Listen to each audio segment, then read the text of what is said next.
So the question is asked, is capital punishment biblical, or can we find capital punishment in the Bible?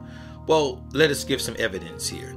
I remember early on being a corrections officer, and there was a certain pastor who was a corrections officer, and he used to tell me, he said, "Shakoor, if they ever needed anyone to pull the switch, I'd be the first in line."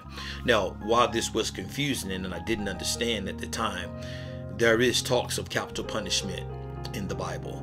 Let us start by looking at Genesis chapter 9 verses 5 through 6, and you can read that at the bottom of your screen. Now, the first thing we must do is we must see and recognize here that this predates the Mosaic law.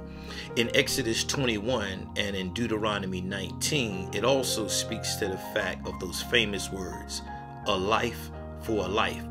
Therefore, a person that is known as a murderer conducts contempt against the very person that is created in the image of God, as well as creates contempt against God himself. In the New Testament, we find Jesus speaking to this act of capital punishment. If you remember that Jesus says, "Let him without sin cast the stone first." We also find in John 19:11 where Jesus acknowledges the act of capital punishment.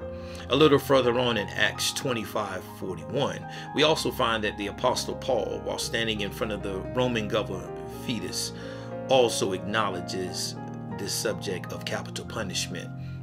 And let us not forget, in Luke 23:41, we find that one of the thieves on the cross confessed his sins to Jesus and therefore was repenting for his sins. Now, to bring this all home in conclusion, we look at Romans 13 and we find something here that is very astounding and profound, pointing to capital punishment in the Bible. And that's in Romans 13. It shows that in order to eradicate the equity for someone that has created murder, the law of the sword must be applied. So we can see here that capital punishment was addressed in the Bible. And Jesus says, "Let no one commit this offense unless they contradict the laws of Moses." God bless you, and remember, we serve a just and loving God.